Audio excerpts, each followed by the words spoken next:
Good morning. Welcome to another episode of the TMI Show. The T of the show, Ted Rall, was here and we just lost him. I don't know what happened. So that's producer Robbie just taking space. He's just going to take up the box until Ted figures out whatever the hell happened to his connection. I'm Manila Chan. This is the TMI Show, the Ted Manila Information Show. There's the Bing. There's Ted. So does this mean I'm trans Ted? You are trans Ted. I identify as Ted.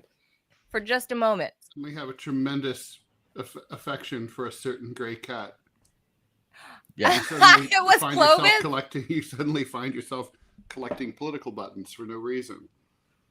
Well, did Clovis kick you off the stream? Is that I don't know. It's very strange. It was like suddenly I was just frozen. Oh, so, yeah. Okay. Well, you're back, Robbie. You're there as backup in case Ted. I'm here. Decides to fall off the stream. My younger, suaver self. You're bizarre. It's Bizarro Ted. Robbie is Bizarro Ted. It is true because Bizarro has to have like some features that you have in common, and as you know, Robbie and I have some weird features in common. So there's some political overlap, but otherwise Bizarro Ted. So anyway, yes, you guys are tuned in to the Ted Manila Information Show. So the Ted is back. Of course, we're live Monday through Friday at 10 a.m. Eastern time. So please be sure to hit the like button or the follow button wherever you're consuming this content. And if you are in the position to do so, please join us on Rumble Premium by hitting that red Rumble Premium button right below our talking heads so you can become a member to Rumble so you can watch all of the exclusive Rumble only content that only premium members are allowed to see, and you get no commercials. So just saying. Like, I know I don't like commercials. I've gotten habituated to that, Ted, but we'll be talking about mainstream media, about why some of it's failing. And we'll talk about all of that a little bit later in the show. But that's one of the topics. We've got that topic. We've got, like, I guess it's becoming a war zone back home in Los Angeles. Active duty troops, Marines are headed there. They're probably driving up from Camp Pendleton, I think. I don't know. Yeah, that's right. That's exactly right. Oh, yeah. Good guess. I mean, it makes sense. They're an hour and a half south in San Diego. They'll be there now. Yeah. What could possibly go wrong? What could go wrong, Ted? Also, if things do go wrong, we'll be talking about war bunkers, specifically those in a certain former war-torn nation in Europe that kind of, caused the war. I was going to say, I'm glad you said that. Yes. So war-torn, yes. But war causing even more so. Mm-hmm. And then I'm going to tell you why I think Iran has finally gone too far. That's it. That's it, Ted. I think now you're going to call for sanctions, probably. I'm going to call for sanctions because of this. And I think Robbie is with me on this one. I'll tell you guys what that is at the end of the program, why I am really pissed off at Iran. By the way, speaking of sanctions, just a quick insertion. The breaking news, the United Kingdom is sanctioning two Israeli members of the Israeli cabinet. And the Knesset? Of the minister, of Benjamin Netanyahu's cabinet. Ben Gvir and Bezalel Smotrich over their repeated incitements of violence against Palestinian communities. So it's personal sanctions. Just those two. They're freezing their assets and they're imposing travel bans. So they just will those no longer two guys, those two guys can no longer go to London and get crumpets. What a shame. I mean, you know how people just get this craving for English food sometimes. Said no one ever. But yes, I often dream about wieners and beans. Yeah, that's like one of the least bad. What do they call it? What do they call sausages there? Oh, yeah. Isn't that like spotted dick or something like that? I don't know. It's not that. They have something called spotted dick. But their breakfast, if you take enough antibiotics and you stay away from prostitutes, you should be able to avoid that. My God. No, I remember they served me breakfast once. I don't remember where I was, maybe a pub or something for breakfast because pubs open at like 8 a.m. over there. Oh, sure. Yeah. And it was sausages and like really runny baked beans. And so whatever it was, I don't know, whatever they called it. And that's not one of the worst things they have, right? Like they have these horrible sandwiches with like mystery like sandwich meats and like flaccid dead cucumbers that haven't really been an organic life form for like decades. room temperature. Oh yeah, pickle. What we would call pickles. on Wonder Bread. Yeah, like very very weird. And then there's room temperature beer that they're like, would you like a beer with your breakfast? I'm like, no, I mean they do brew it for that, but like why? And like I mean it's like this is why England became a mega colonial power. They had to invade other countries that had good food to get their food. Well, that's true. They went and stole spices. Well, traded. Right. They traded for spices. So that's hey, want to trade? So, sure. Take all the paprika you want. As much as you need. Yeah. Take as much tea. We know you love tea. Take the tea. Just don't shoot. No Darjeeling, no problems. Yeah. Darjeeling. All right. So as you can see, this show goes off the rails sometimes. Yeah, mostly my fault. We have some fun stuff to talk about. So let's hop to it. Make sure you hit the like button. Let's roll. The Pentagon is sending 700 U.S. Marines, as you mentioned earlier, and another 2,000 National Guard troops. There's been some conflation here and mixed reports. Some reports, according to Governor Newsom of California, it's actually 2,700 Marines total, or 2,000 Marines.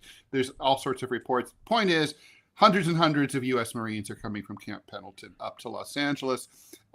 Tensions between, of course, the feds and California are escalating over the fact that California is like, no, we're good. We got this. The LAPD is fine. You're only going to make things worse.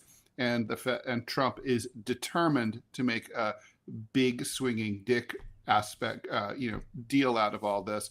So anyway, this is at the same time that Newsom filed suit over Trump's decision to send that first batch of 2,000 National Guardsmen to LA over the weekend. Trump then threatened to arrest the governor of California and the mayor of Los Angeles, Karen Bass, if they get in the way of the National Guard. The Marines and the National Guardsmen have been ordered to protect federal property. This has kind of got echoes of how they handled things during the BLM protests in 2020 in places like Minneapolis, and personnel in the nation's second largest city. Article 10 authority was deployed by Trump to bypass Newsom and federalize the National Guard. Last time this happened was LBJ did it in 1965 to protest to protect civil rights marchers in Selma, Alabama. This is a provocation, not just an escalation, Newsom said in an interview with the LA Times. This is intended to sow more fear, more anger, and to further divide. The Pentagon didn't say why it needed more National Guardsmen. The state has also sued just because, Ted. Yeah, more is more. Because you can. More is more. The Democrats also expressed alarm about the arrival of heavily armed U.S. Marines with semi-automatic and automatic weapons. And American combat troops are normally not supposed to be used inside the United States, except in some very rare instances. Anyway, so even as this happened, the situation in LA had already actually calmed down, as I predicted yesterday would happen because of the beginning. Because everybody goes back to work. Yeah, people got to work. It's still simmering a little bit, Newsom told reporters, but not very much. That's accurate.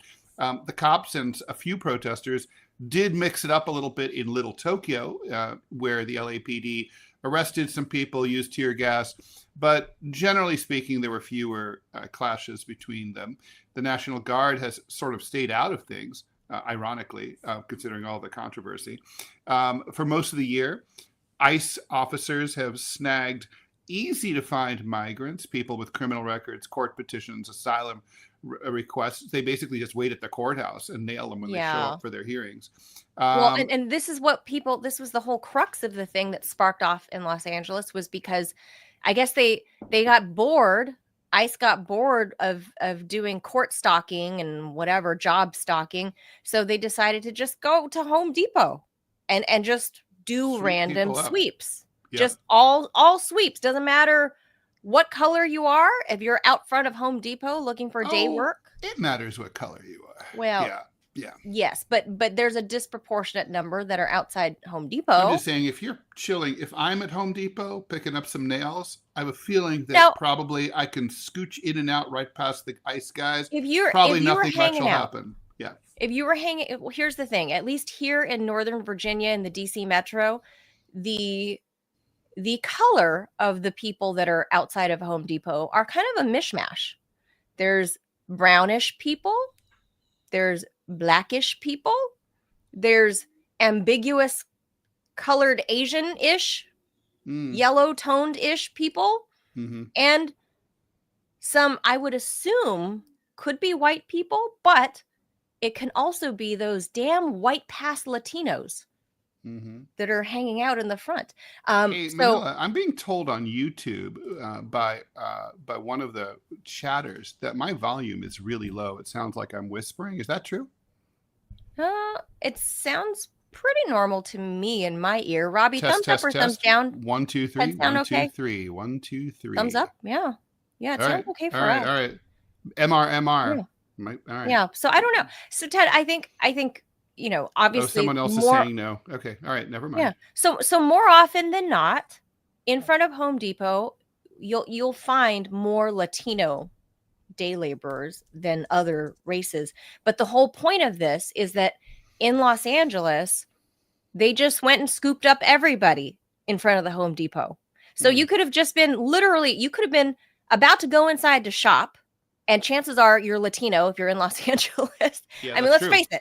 I think it's an over 50% Latino city. Yeah, I read that recently. Of course. 53% or something. You could be just outside finishing your coffee, having a cigarette before you go inside. As I like to say, like when people are like, when Whitey there is like, oh, tell those people to go home. Actually, you're in their home. You know what I mean? True. Yeah. California, like they can tell you to go home.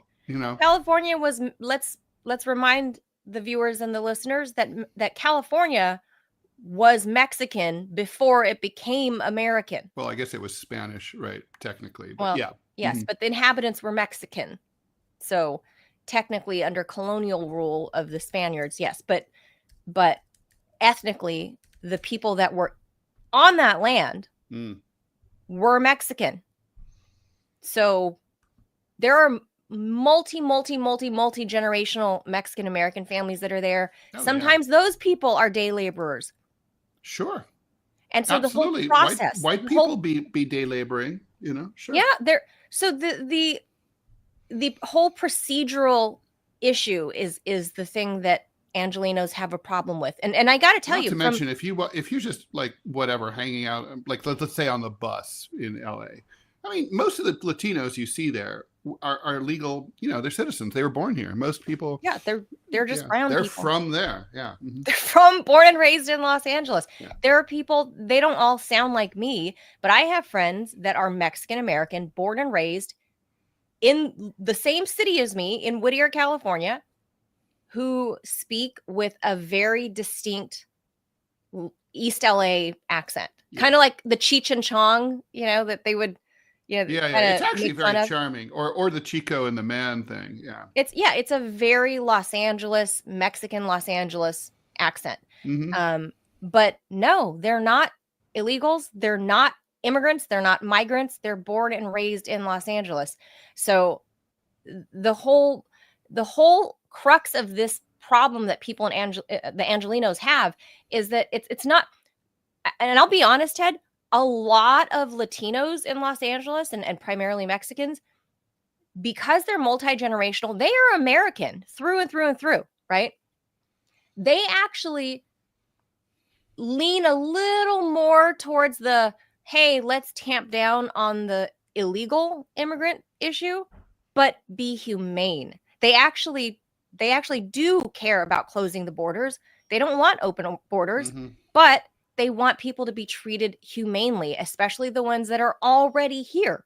And the obviously the brand for the Trump administration and ICE under Tom Homan, the brand is not known for being very nice, Ted. No, not at all. Oh my God. I mean, literally central casting for like neo-Nazis. Just the look. Steve Miller. I mean, Tom Homan is actually he's a monster. Floating. He's the one that's floating the idea of arresting the governor. Now, I have a lot of qualms with Gavin Newsom, but to set that sort of precedent would be catastrophic, I think, in American politics. Arrest a California governor, sure, for like really, embezzlement or fraud. Do you think he should be arrested for what he did to me? I kind of think he should be. Oh, well, for that, like I said, I'm not against arresting a sitting governor. That's not the problem. But it's happened before. Not for this. I mean, because he's speaking out. Speaking out against this cruel and unusual procedure of just picking people up off the street. Mm-hmm. You're kidnapping people off the street. I think he's right on that. And I think, again, I have a lot of complaints about Gavin Newsom and the degradation of my home state, and the majority of my family still lives there, and they suffer all of that. I know producer Robbie is against what I'm about to say, but here's what I think. I mean, I do think that Biden's immigration policy was insane. Sure. That said, okay, but the point is, the people who came in and took advantage of it, I will say completely legally, because they follow the rules, so it's legal by definition. They should not be punished. I mean, but I do think you just shut the border and you control it going forward. Look, this border, the U.S. border has kind of, you could objectively say, never really been controlled. I mean, the colonists came here, they didn't check with the Native Americans. There's been all sorts of migrant flows constantly. The Germans, the Italians, the Irish, they all came here in the 19th century. They didn't have visas to come to Ellis Island. They just showed up. And it's like, and we're all descended from them, right? So, many of us, like I am, descended whiteys from them. are. Whiteys are. Not me specifically. My point of entry was different. But the point is that, that's how most of the country got here. And so, basically, it's a nation formed by illegal immigration. Fact. But now but it's not too late to just sort of say, okay, now we're a nation state. We're going to close our borders and control who comes in and who doesn't. That's it. It's not really that complicated. We don't have to have this brutalist approach to scooping up people and separating families. Right. And by the way, it seems like separating families is part of the policy. In many cases, they literally know that the entire family is undocumented, but they deliberately split up the husbands from the wives, and they leave usually the wife here, and they deport the guy. I mean, and when the wife is like, please deport me and our kids with our father, with our husband, and they don't want to do that. So the cruelty is really baked into the system.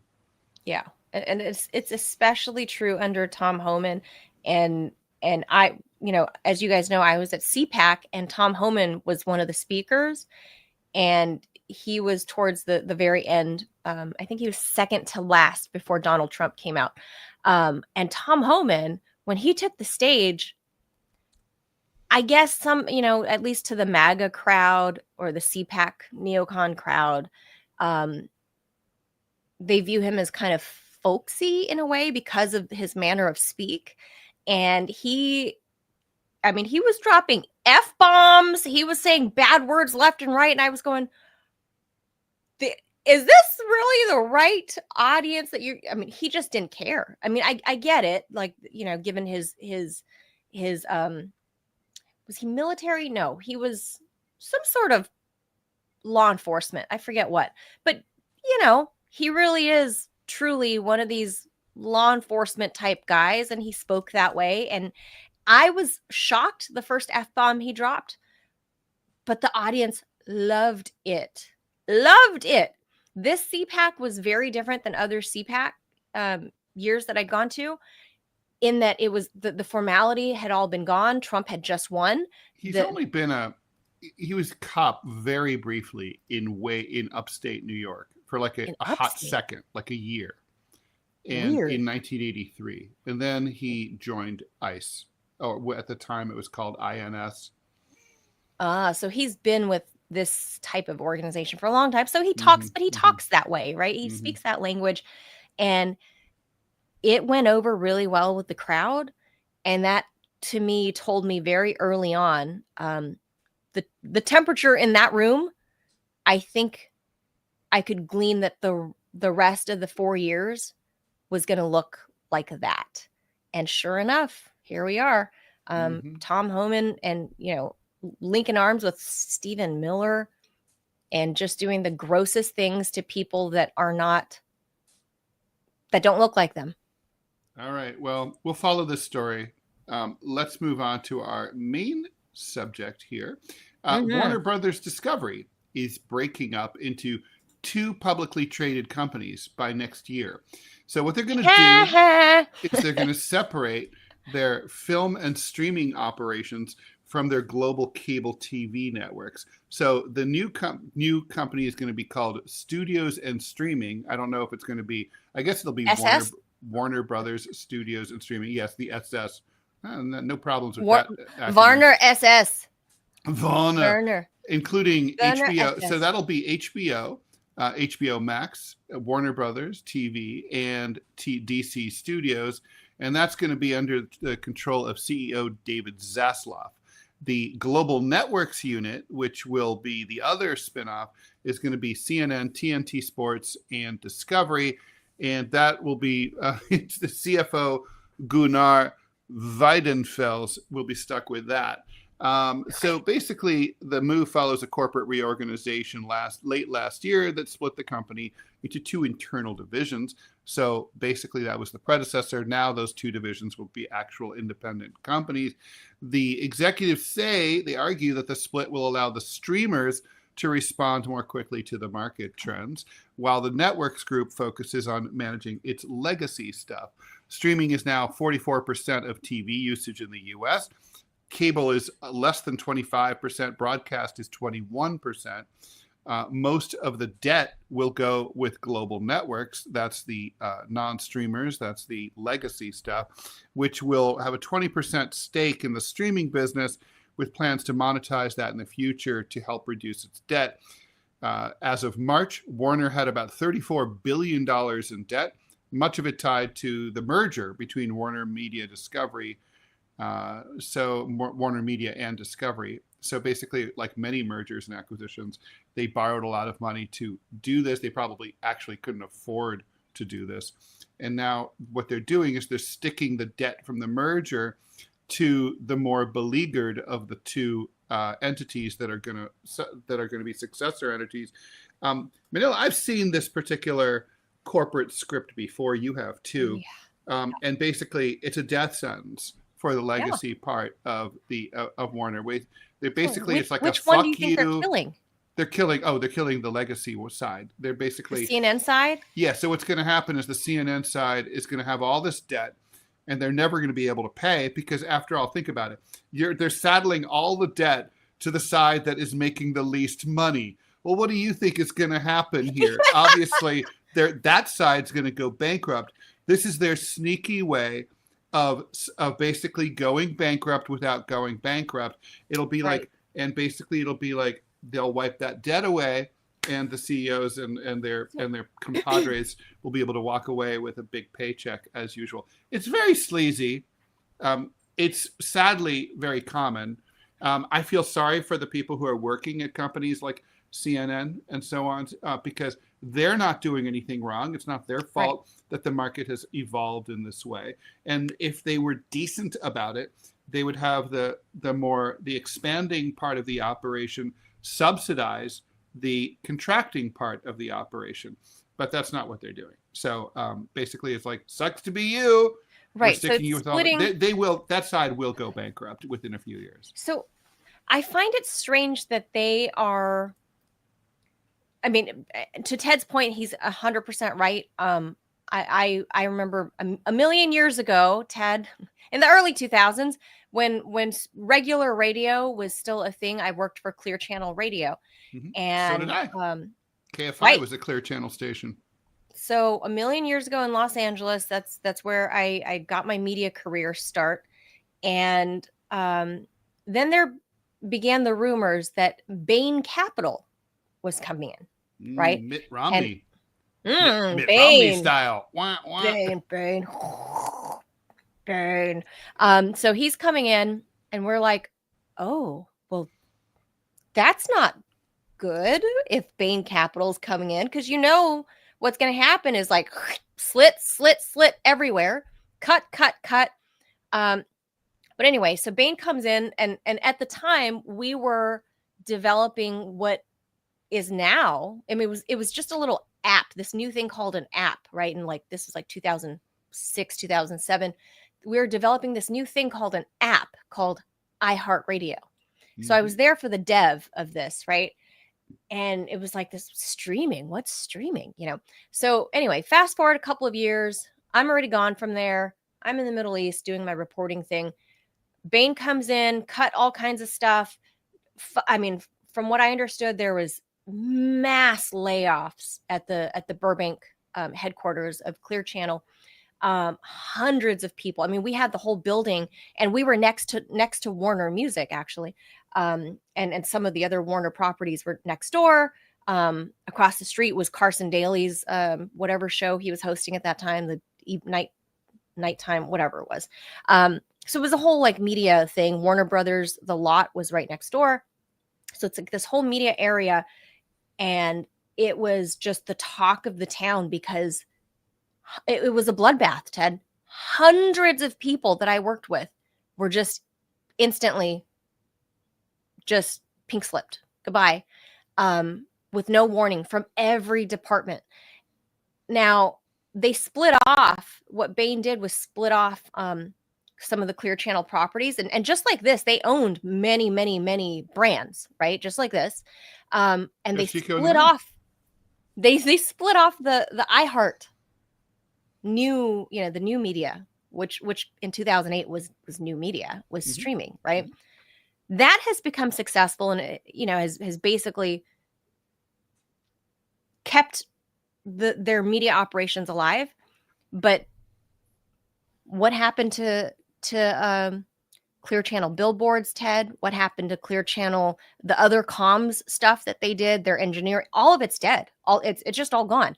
So that's what's going to happen here. And I don't know, Ted, do you foresee CNN actually dying though? I mean, like for me, I love Discovery. No, it's not what I think will happen. Look, I love Discovery Channel. Let me just say, I love Discovery, and they have the 90 Day Fiancé franchise, which I'm obsessed with. That's pretty much the only TV watching that I do, but everything else, CNN, all these other brands that they have that they're going to split off. I mean, Ted Turner's still alive. I'm surprised he hasn't commented on this because CNN is struggling in the ratings, especially since they've pulled back from having all these CNN-sponsored literal like the plasma TVs that you see at the airport that we're always streaming, like CNN International, CNN paid for the placement of those. I don't know if people understand this. They actually paid for that. Or when you're pumping gas at the gas station and the little screen while you're at the pump, CNN paid for all that. Which, if ICE would go after that, I could get on Team ICE. I hate those things. I mean, I'm pumping gas. It's not really my moment of zen. But I mean, it's like really, truly, I don't want to be assaulted when I just get out of my car. I pump in my 87. I'm like, enough. Like, just I don't want to see ads. I just don't.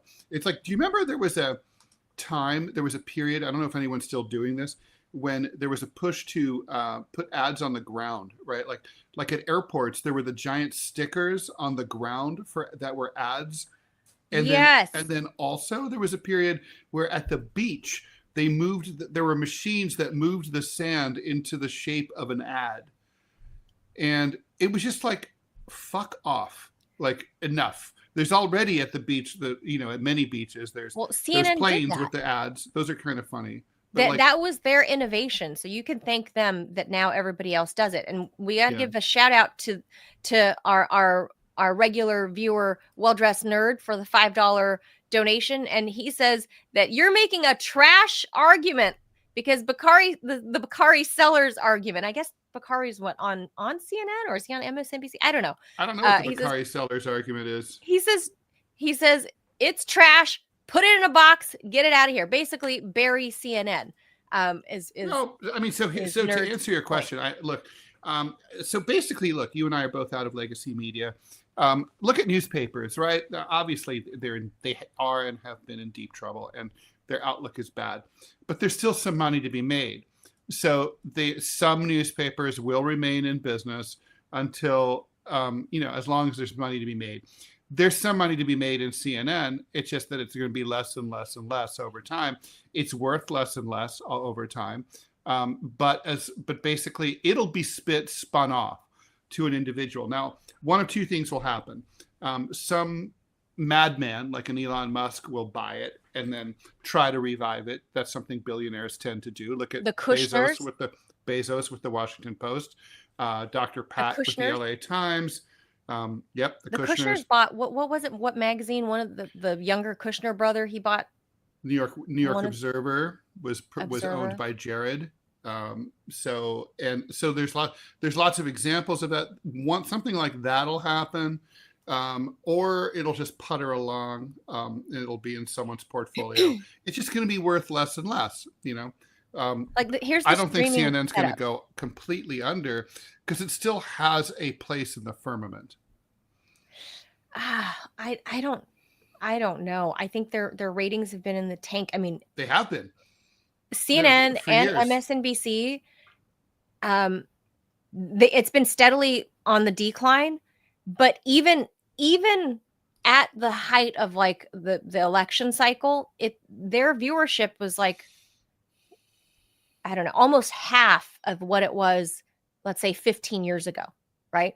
And a lot of that has to do with the advent of streaming and the advent of all like Joe Rogan popularizing podcasting and just people's tastes have changed. And you know what, Ted, in the last 15 years, I think more than ever, people have seen that legacy media, mainstream media, they do not have honesty and the viewer's best interest at heart. It is corporate backed, and the message that you're receiving is going to be beneficial to whoever is funding their paycheck. And I think viewers more than ever understand that now, because now streaming is now up to like in the high 40s. It's almost 50% of all visual consumer. Like, this is how they take it now. It's almost half. That's not a political decision. It's a portability and convenience issue. People like streaming because it's like, you can have it on your phone, your iPad, and it's anytime you want. I mean, that's it. Full stop, right? I mean, basically, it's a TiVo world now everywhere. Yeah. Why would you sit around and wait for the 6:30 news when it's available anytime? CNN could they tried to go the streaming route, but then they made the stupid mistake of saying, we're going to charge you extra for this fucking streaming app that nobody wanted, that nobody asked for. But I think it failed, Ted. If there was a market for CNN, people would have paid the extra, $10 or whatever it was if they believed in the content. Manila, everything is about execution, right? Always. They don't, but so people don't believe in it. If you have CNN could be revived, it could be turned into something great. I mean, look at some really stupid aspects of CNN. They have those news panels, like when there's a debate or something, where it's like, okay, now you have 9 panelists. Okay, no one wants 9 panelists. I don't care how great they are. It's confusing. And not to mention, CNN is paying for all those people, which means they're passing the cost on for like Van Jones onto you. My God. I mean, it's dumb. It's like, it's just like, CNN is bloated. What happened here is that they were first. It's sort of like how JetBlue was the first airline to say, hey, maybe you don't have to eat your knees.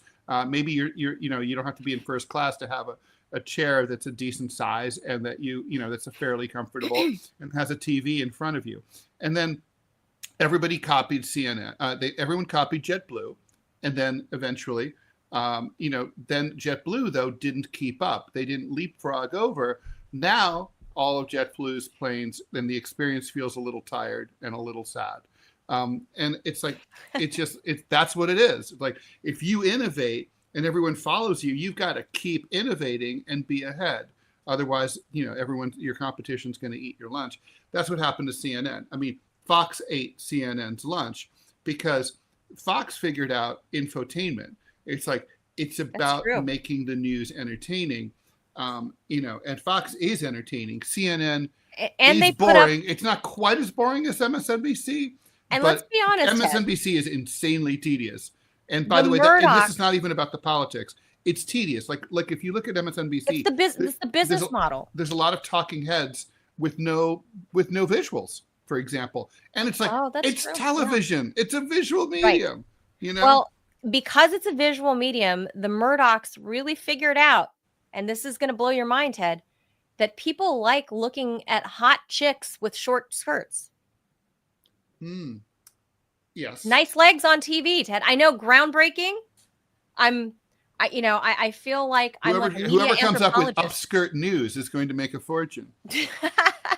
So it's kind of like the uncanny valley, right? Mm-hmm. Like so Fox figured out that news consumers, while they like hearing the news, they also like getting it from a pretty lady with nice legs. Or sometimes a busty lady, but still kind of in a tailored suit or whatever. So other people try to capitalize on that and go the other way. Again, the advent of streaming with naked news. Remember that? Naked news came out. Yeah. Yeah. Whatever happened there? It failed because that's the uncanny valley, is that it goes too far. It goes too far. Viewers don't want only talking heads. Nobody only wants to look at Michael Steele's big shiny head, the big chrome dome, and like 10 other talking heads. After the naked news, I thought you were going to say his big shiny something else. No, his big shiny chrome dome. Nobody wants to look at only Michael Steele's shiny head with no visuals.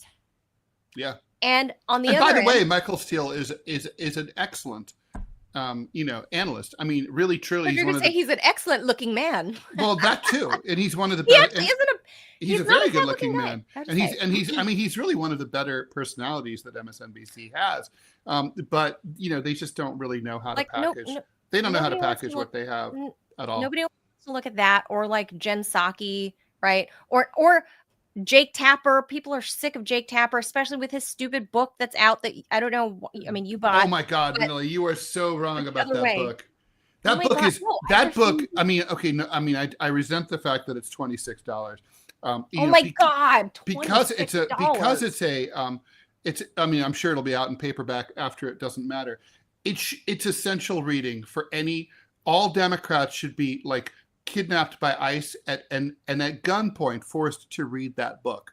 And it should have been sold for like $12.95 in trade paperback as a public service, because I'm still hearing from Democrats oh, like Joe got shanghaied. It wasn't fair. He wasn't really senile.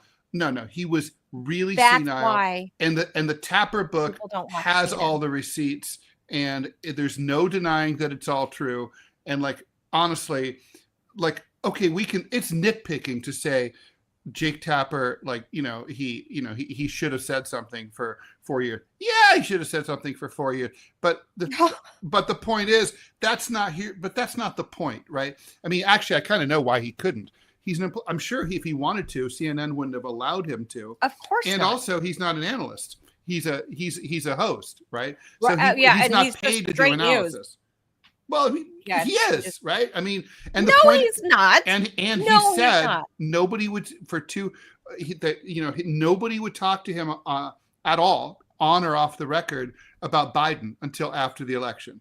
So how is he supposed to talk? How is he supposed to, as a journalist? The point is, he rebuked anybody on Trump's side. Okay, that was bad. Any Republican. That was bad. That anybody that wasn't licking Joe Biden's boots, he rebuked. Yeah, but this is like picking on Jesus because he got spicy with money changers. I mean, it's like, the point is that, like, he then wrote the book about documenting the biggest political scandal in U.S. history, and you're picking on him for the fact that he was like nasty to some Republicans sometimes. I mean, the point is, like, big picture, Manila. Big picture is that book is a public service. It's a patriotic service, and I'm sure all his Democratic friends are ghosting him now as a result. I mean, I find it ridiculous. Did you read the book? Read the book. Read the book and then talk to me. I don't want to give him. I wouldn't give him more than $2. Get it from the library for it. Then don't get it. By the way, you're a media person. You can get it for free from the publisher, just the way I did. Just call the press office. I'm just so annoyed by him and his, like, there's no mea culpa here. He's trying to present himself as some victim of the DNC. Well, when it's like, no, he's not. He's not trying to present himself as a victim. No, he's going on media. He's been on Megan, what's her face's, Megyn Kelly's show, for example, trying to present himself like a victim of the DNC. Like, how was I to know? But he skirts around the idea of just plain old saying, I fucked up. I'm sorry. If he actually believed what all the bullshit that he was saying the last 4 years, then say, I'm sorry, I made a mistake. This is what I believed. And I'm sorry, I was wrong.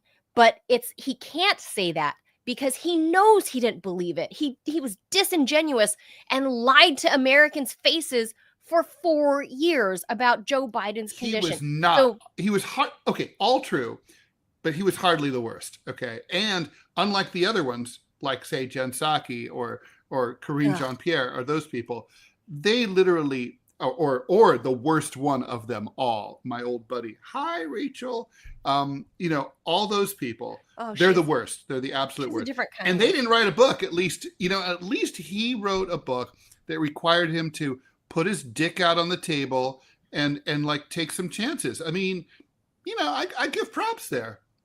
I just think he's not perfect. I'm not perfect. You're not perfect. I mean, he did, he did yeoman's work with that book. I'm telling you, you got to read it. You got to read it. Maybe I'm not at the point of, not to mention you should know what's in it anyway, really. Forgiving Jake Tapper or CNN for just, these are the people that danced on my grave. It's our duty to read shit like this. They danced on our grave when RT and Sputnik went under. Well, we didn't go under. We got shut down. And they danced on our grave. So a part of me just absolutely refuses to give a freaking penny to go to Jake Tapper's I just told you how you don't have to pay him a penny. I know. You're an email away from knowledge. One email away. Maybe. I might. I don't know. I'm not there yet. Why not? I'm still bitter and angry because I don't like him. Well, I don't like. Are you kidding? I don't like anyone in the mainstream media. I don't like any mainstream politician. To me, Bernie Sanders is way too far to my right. I mean, are you kidding? I don't relate to anyone in, like, if I waited to read shit by people who I liked, I just moved to France. To me, this country is I have nothing in common with the politics of this country. I don't connect to it or at all. I want to be the bigger person and not dance on their graves when a few years from now, after this split, this Warner split. You're going to be doing all the dances. You'll be doing all 16 dances. You'll be doing the foxtrot, the rumba. Cutting a rug. You're going to be doing the pogo, all the of Running the Man. Maybe all of them. The moonwalk. I want to see you do the moonwalk. That'll be fun. I'm saying I want to be the bigger person. I'm not saying I'm capable You won't of it. be. I'm saying I want to be, but eventually. So be the bigger person and read the book. Read the book. When this gets there, I'm not the bigger person on that. But when people lose their jobs, because I've been through this twice in just as many years, it's a shitty thing because there's so many good people that work at these companies that are bound to go under now that the split is. I mean, this is coming in 2026. So let's just highlight that you've got another year, maybe. And then we'll see. Ted, I don't know why. If they want their jobs, always take longer than you think. Keep jobs. But why are you paying Jake Tapper $20 million a year? Well, why? That's okay. So that's a great question, right? I mean, let's say if I were brought into CNN, I'd start firing all of those people just to save the money, right? If you don't want to fire them, fine. Just tell them, look, Tapper, I know you're making $20 million. You can stay for $200,000 a year. Right. You can stay. You can have a good living wage. We'll be kind and give you $500,000 a year. Right, sure. No. $500 million is. I agree with you because look, it's a sinking ship, and like maybe move out of that fancy office in Atlanta and move somewhere into a rural area where it's cheaper. No, for sure, there's a lot of ways to save money. I felt the same way. I felt the same way about print media. It's kind of like for a long time I was always like, well, why do you have those fancy offices downtown? Why don't you now? Most reporters work at home. Why don't you just have a tiny little office just for meetings and just have that like in the middle of nowhere, like enough room for like 20 desks, and have everyone else work from home or from Starbucks or whatever. Bloat. Yeah, there's a lot of bloat. A lot of bloat. They can cut off. And in newspapers and in TV, there's a lot of middle managers. Nobody knows what they do. The crew fired. You know what I mean? I don't want to see the cameramen that have been there 25 years that are close to retirement. Plus, they need them. I don't want to see them fired. They perform in essential service. I don't want to see those people, because I have friends and stuff that work there. I don't want to see those people fired, but there's a clear-cut way to save tens of millions of dollars annually easily. Stop paying these talking heads that are wrong, that are delivering wrong information to people. Cut their paycheck by 95%. They'll quit. And that's fine because unless they have a major coke habit, they have savings. Plenty of talent floating around out there. That's true. Just saying. That's true. But the problem is the we's that we're pointing to, we're not willing to lie. Never mind naked news. How about cat news? Cat news would be very successful. With AI, you could have cat news. Well, that's true. Look. I would watch that every day. All different cats. Ted, you should do that. You should do that. Anyway, we have an ad we have to get to, a word from our own sponsor because we're trying to hustle a buck. All right, so here we are. Do we have I think Robbie's already dropped it somewhere. Mr. Robbie, there it is. Okay, here we go. This sponsorship is from Rumble, one that's incredibly important to the survival of the company. When Rumble first started in 2013, they built the platform for the small creator. They didn't censor or have biases. They were fair and treated all creators equally. No one thought platforms would censor political conversation or censor opinions on COVID, but they did. Facebook admitted they fell to pressure from the Biden-Harris administration. Rumble did not. They held the line. They're attacked daily for giving us a voice to talk to you. They're attacked in corporate media. They're attacked by governments like France. They're attacked from brand advertisers who refuse to work with them. Corporate America is fighting to remove speech. Rumble is fighting to keep it. Rumble won't survive with brand advertisers. They don't get much of it. Watching our show on Rumble is the most they can ask from you, but if you really believe in this fight and you have the means, one major way you can help Rumble survive is by joining Rumble Premium. Join the community that believes in the First Amendment and believes in our human right to free speech. Rumble is offering $10 off with the promo code STUDIO when you purchase an annual subscription. Go to rumble.com/premium. Use the promo code STUDIO. Like I said, if you have the means and believe in the cause, now's the time to join Rumble Premium. If you don't have the means, we're just happy if you watch us on Rumble. Okay, so we should move on because we have more to talk about, and we're running a little bit late here. German contractors are looking for more infrastructure work, may find it coming from an unexpected source: war bunkers. The president of Germany's Federal Agency for Civil Protection and Disaster Relief, Ralph Teisler, told the German newspaper Süddeutsche Zeitung last week that his agency will quickly create 1 million shelter spaces. He says it's going to need 10 billion euros over the next 4 years and 30 billion more in the following 10 years to build them. Ooh. For a long time, there was a widespread belief in Germany that war was not a scenario that we needed to be prepared for. Well, that's before we started using drugs. That has changed. We are concerned about the risk of a major war of aggression in Europe, he told the newspaper. Germany has just 580 bunkers now, many of them not operational, down from 2,000 during the Cold War. Now, only 5% of the German population could find shelter in the event of an attack by alien spiders, according to Süddeutsche Zeitung.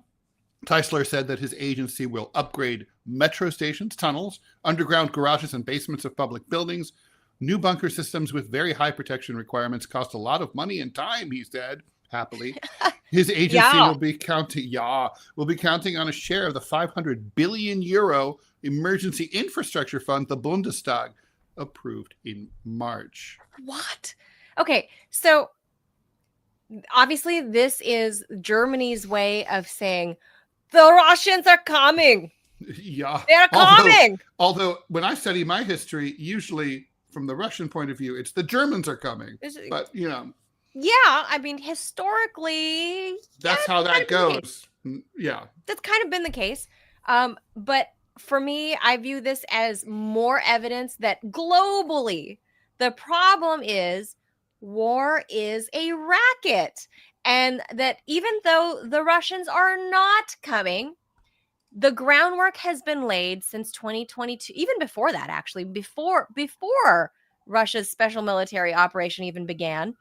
The German media had been saying for, I don't know, at least 5 years before that, just sprinkling here and there where they could, telling their population and then the broader European Union, telling the Euros that, you know, those pesky Ruskies, they keep collecting along the border with Ukraine, and that they really, that Vladimir Putin, he really wants to rebuild the USSR and maybe take this all the way to like the Soviet Empire from like the 1600s. Like this is really, and they would sprinkle that in for years, right? So you lay the groundwork, right? So this is how the racket starts. You just sprinkle in a little bit of planting the seed, a little bit. So now that the war is in operation and we're seeing it daily,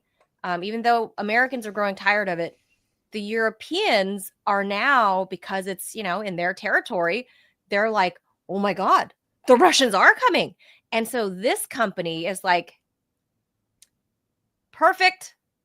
We'll build you bunkers. We will renovate. It's going to be like a Fixer Upper with oh gosh, what's the couple Chip and Joanna Gaines? They're going to go in there and rebuild all the bunkers in these old dead bunkers in Germany for like 500 billion euros. Like what? But we will start with only 10 billion euros. We will do for you. So literally, it's about converting 500 billion euros into holes in the ground. Yeah.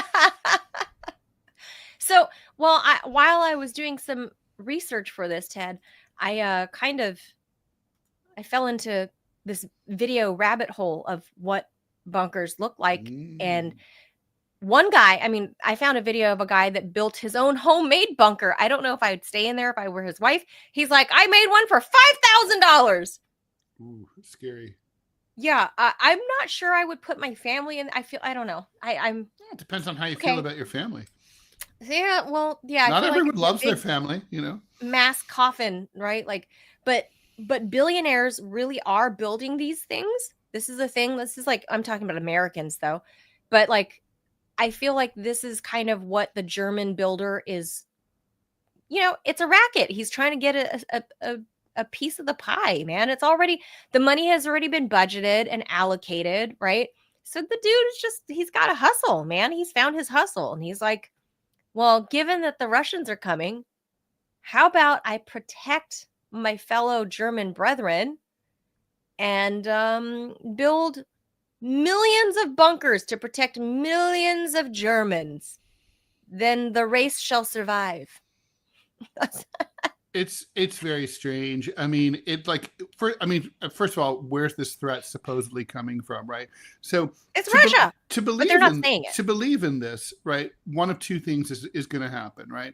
Russia is either going to nuke Germany, in which case none of these holes in the ground is going to help, or they're going to come over by land, like an old-fashioned World War II land invasion, and that means they're going to have to pass through Poland and all these other, Eastern European countries on the way, and take on NATO, because those are all NATO countries, and that's going to cause World War III.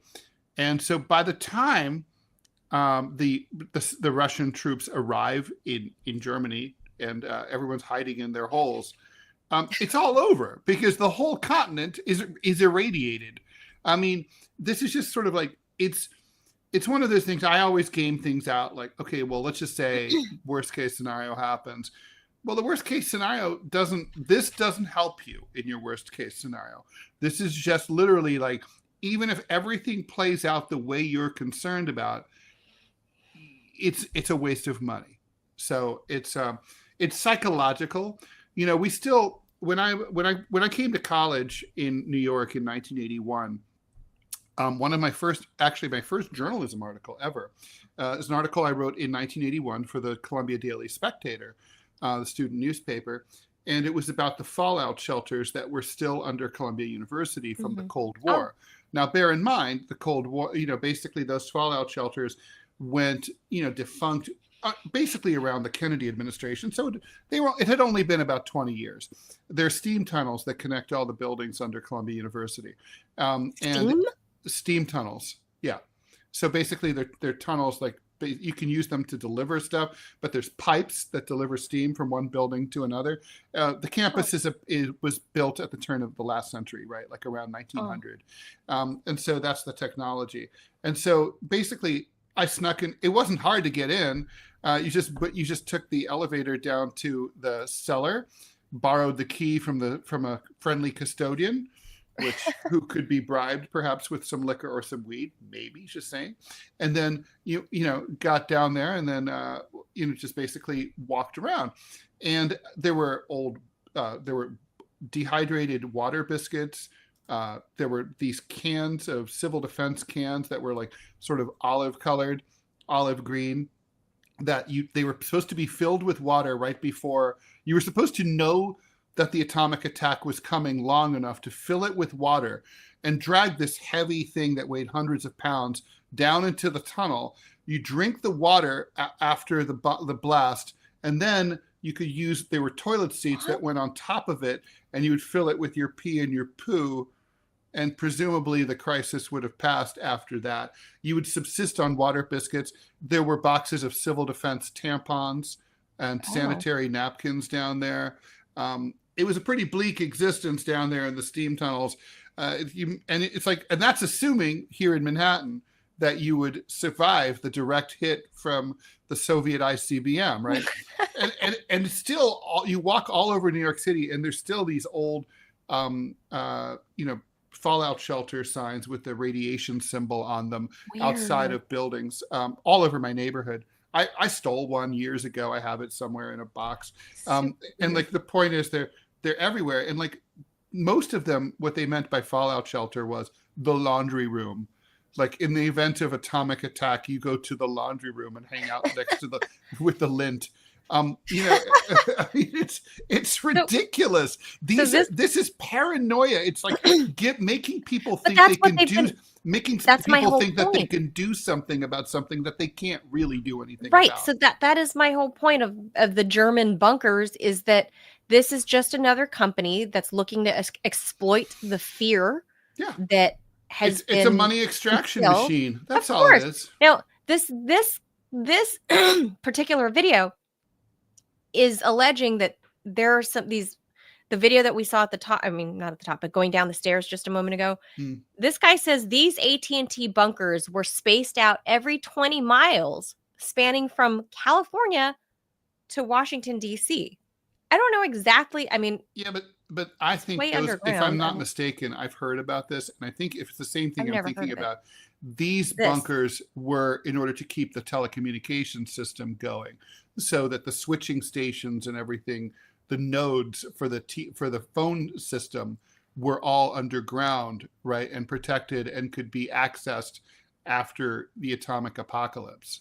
So that's what this guy is showing in his video, is that the AT&T bunkers aren't necessarily human survival bunkers, but that I guess many of these are now abandoned, and that rich people, multimillionaires and billionaires, are buying them because they are available all the way across the country, and they're already built in.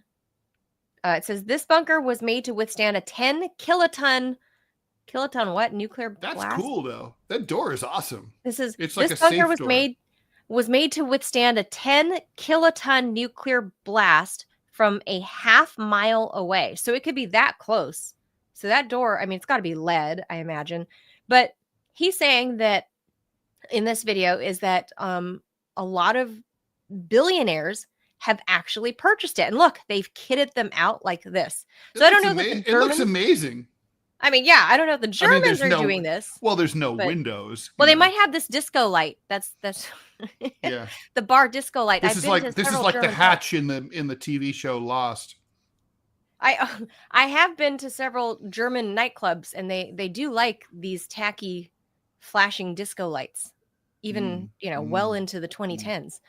This bunker can be purchased today for $1.5 million. Who wouldn't want that? Well, you can buy one from the Germans. All right, we have one more thing to do, and then then we'll be on our way here. All right, when Iran, this is the one I'm angry about, Ted. I know you are. When Iran banned dog walking in 2019, few dog owners were worried about the order, but after years of lax enforcement, officials are now pledging to crack down. Prosecutors in at least 20 cities are citing public health and threats to public safety in announcing the heightened enforcement, which includes crackdowns on walking dogs and driving with dogs. No word about letting your dog drive the car.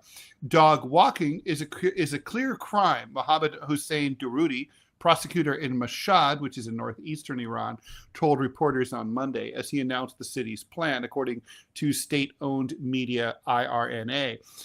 Iran's government has long seen pet dogs as a sign of Western cultural influence, and as much of the opposition to dogs actually comes from Muslim religious beliefs, dogs are considered to be najis, or impure, in Islam. Ayatollah Ali Khamenei, the supreme leader, had issued a fatwa, or religious order, explaining the order. A dog's saliva or hair will render anything that touches, like a person, clothing, or a surface, impure. True. Prayer is invalid with the presence of dog hair, his fatwa said. Also true. I would like to point out that Thomas Jefferson, Larry David, the most important person in our country, is history. He invented America, basically. Thomas Jefferson once proposed that all dogs be killed on the grounds that they eat their own feces. Also true. What? No! Yes. Some Iranian veterinarians and pet surgeons, like Dr. Damoun Ansari, are skeptical of the recent government moves. Each summer, new plans emerge to regulate citizens' morality or lifestyles. Dr. Ansari, who lives in Tehran, said, this year the focus is on dogs and dog walking. The popularity of pet ownership has surged in recent years, he said. Pets, including dogs, have become integral to Iranian family culture, even in religious households, he said. Whether officials approve or not, they cannot eliminate the millions of pets in Iran. But even if officials are not planning to take away all pets, no word on cats, which obviously are holy under Islam, they are certainly trying to restrict their presence in public spaces. Durudi, prosecutor in Mashhad, said enforcement had lapsed over the past 2 years, but now the happy days are coming to an end. He said violators in Mashhad will first get a warning, and then they get a fine, and then their dogs could be confiscated and fed to cats if they failed to comply. Dog walking is considered a threat to health and considered a criminal behavior under the name of harassment of women and children, he said. Some in Iran share skepticism about dogs as pets, and while some tolerate guard dogs, they see the man's best friend thing as going a little too far. When the ban was announced 6 years ago, Hamidreza Teragi, a hardline politician, told the New York Times that increasing numbers of people were complaining to the cops about dogs. We are experiencing economic difficulties, but the dog lovers are spending billions of dollars each year for dog food, he said. We need that money for more important things like feeding cats. No, that's not what he said. That is not the quote from... But that's what he ought to have said. Anyway, it's understood. I'm just saying the silent part out loud. In Muslim countries, they don't really like dogs in most Muslim countries. We need that money for more but they do like cats. Things. They do like cats. So having lived in a Muslim country, right? So not only were little dogs popular and very large dogs, but very large creatures in Maybachs, right? Like jungle cats, tigers, panthers, cougars, you name them. You find them in Dubai. That's true. And very, very, I don't know. I didn't get a good close-up look, but I could have sworn that a dude was walking a fucking wolf. Like I would say in Russia, that's wolf. Standard. There's I saw in St. Petersburg a middle-aged lady walking her pet wolf, like on a main shopping street. So maybe I thought I was imagining things, or maybe it was like a husky mix. I don't know.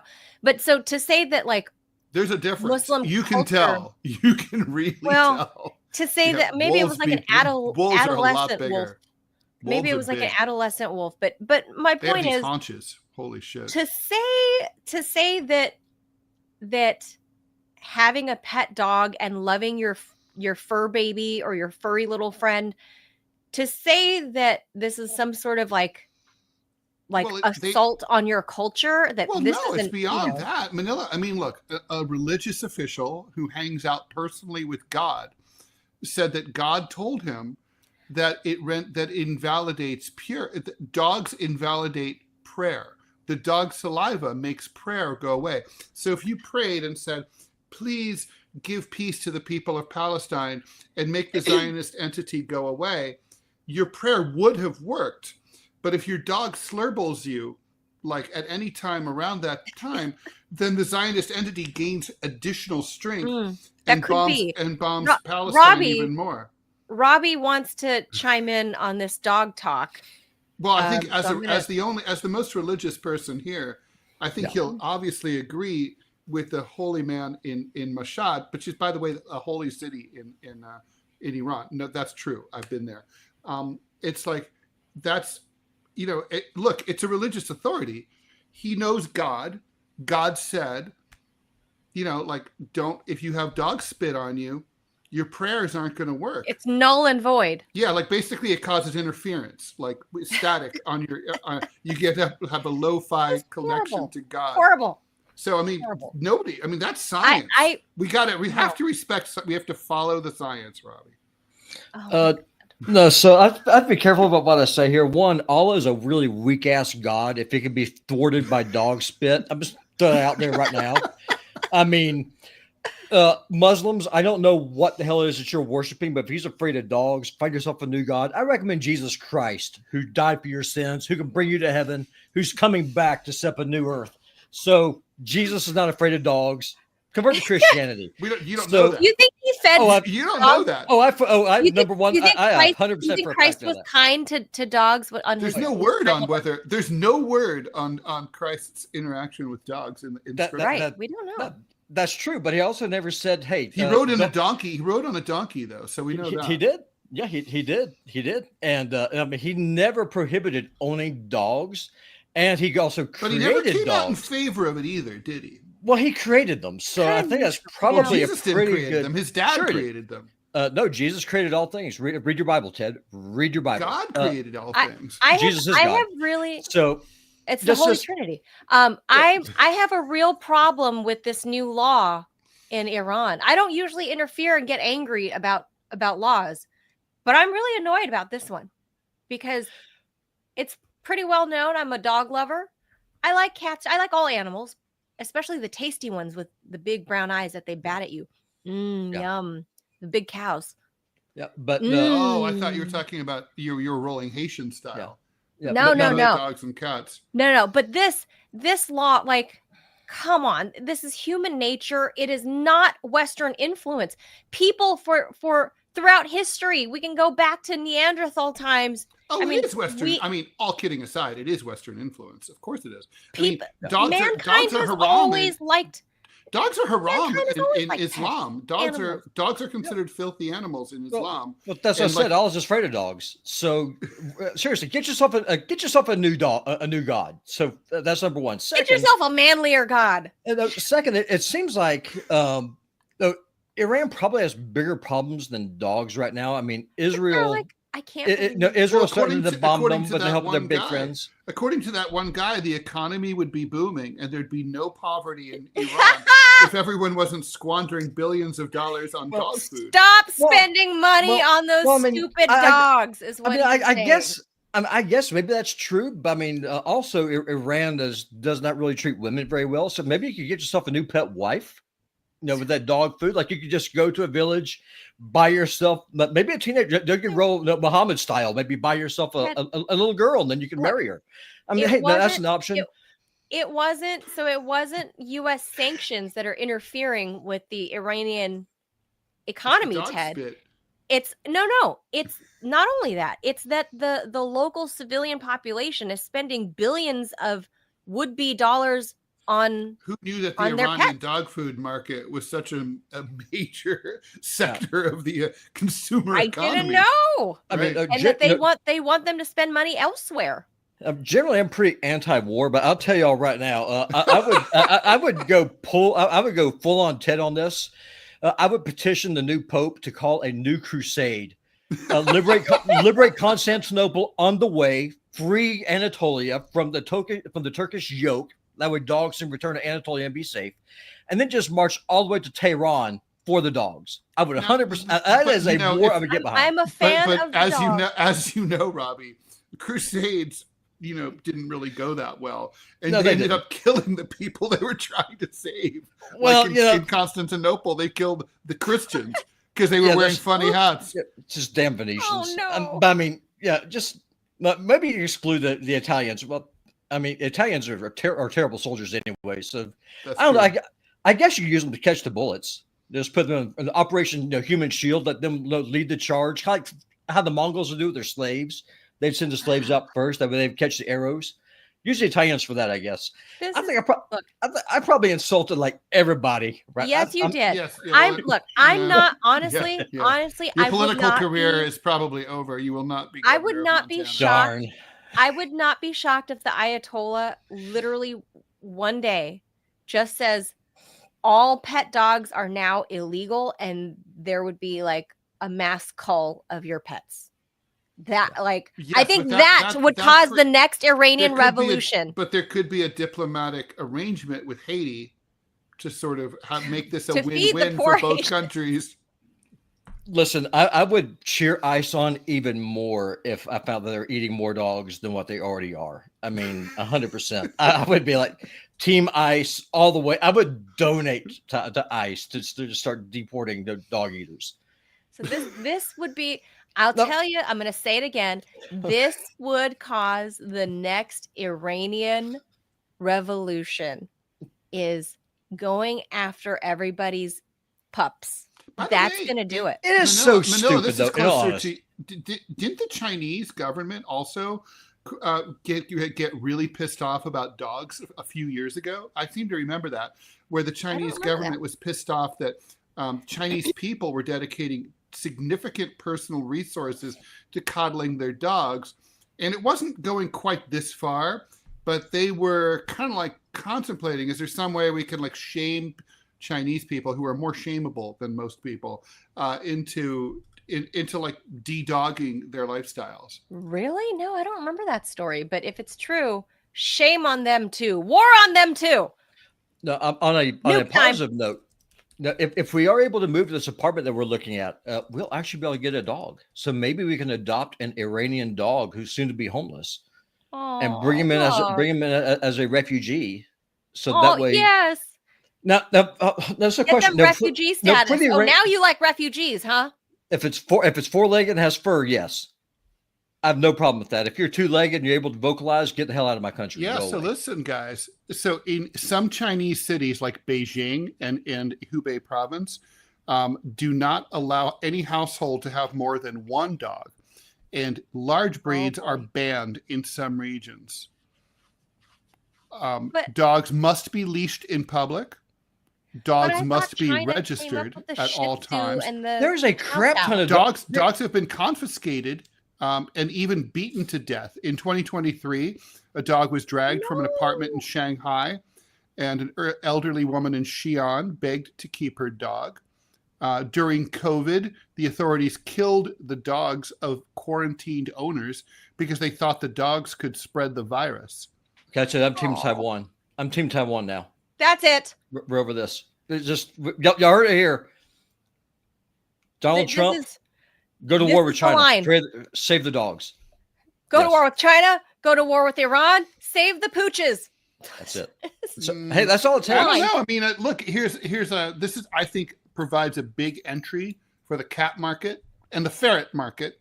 Ferrets are an underutilized pet. They're great pets because if you have like a mouse or other critter problem in your apartment or house, they go into the wall, they find the nest, and they eat them in situ, and that's awesome. In situ is what the doctors told me it's pronounced. Is that really true? Yes. I feel like that's one of those words that pronounced correctly, it's wrong. God, look at those prayer interfering spittle producers. Look at those stupid faces. Look at those faces, all just like that. Those guys right there, they're not going to get to their prayers are on hold. Listen, all dogs go to heaven. And speaking of dogs, Rumble just dropped this new ad. You want me to read it since I'm here on the screen? Oh, let's go ahead. Before we go out. Yes, might as well. Ted's going to hate it because of my southern drawl. If you read too slow, still haven't tried 1775 coffee? Now's your shot. The 1775 starter kit just dropped, only 1,000 units. You're getting the bold, dark roast that hits harder than a CNN fact check, the smooth medium roast, and the Vitality Mushroom coffee for clean energy and laser focus, no crash. All single origin, small batch, toxin-free, and mold-free. Plus, you're also getting a gold spoon because freedom isn't scooped with plastic, a frother strong enough to stir up your coffee, and your mother-in-law's political opinions. My mother-in-law's coming next week, by the way, so pray for me. And a black 1775 tumbler that says, I don't take life advice or caffeine from a woke sea witch. $170 worth of coffee and gear, yours for $99. This is for the ones who've been watching 1775 blow up on Rumble. Wonder if it's actually worth it. Spoiler, it is. Go to 1775coffee.com/studio and grab your starter kit before they're gone. Bold beans, clean fuel, and a morning routine that stands for something, just like Rumble does. Start your day with coffee that actually backs what you believe. And just to let y'all know, I've had 1775 coffee. It's good stuff. I like it.